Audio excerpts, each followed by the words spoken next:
अस्सलाम वालेकुम। आज आपका भाई ना यार अपने ना छोटे भाई के साथ किधर जाने लगा? Luna park. यार क्या मतलब यार, गोरियां दे मेले थे।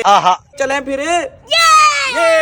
मैंने गाड़ी का दरवाजा खुला, गाड़ी में बैठे और हम जो से ना यहाँ से निकल गए थे।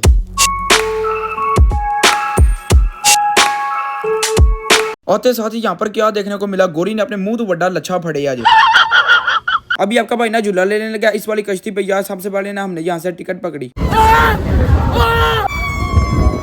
गया देखिए सारा लूना पार्क नजर आ रहा है, कितना कमाल का झूला था। अभी बारी आ गई मेरे छोटे भाई हुसैन की। चक्कर है, मेरा छोटा भाई जंपलिंग कर रहा है। ओए ओए ओए यार वैसे मैं आपको बता दूं लेवल हो गया। ऐसे बिचू बाहर निकल गई ये। चुप कर बे कुत्ते।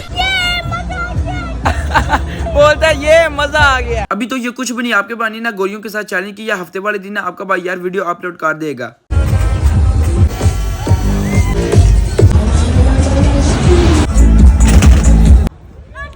मजेदार।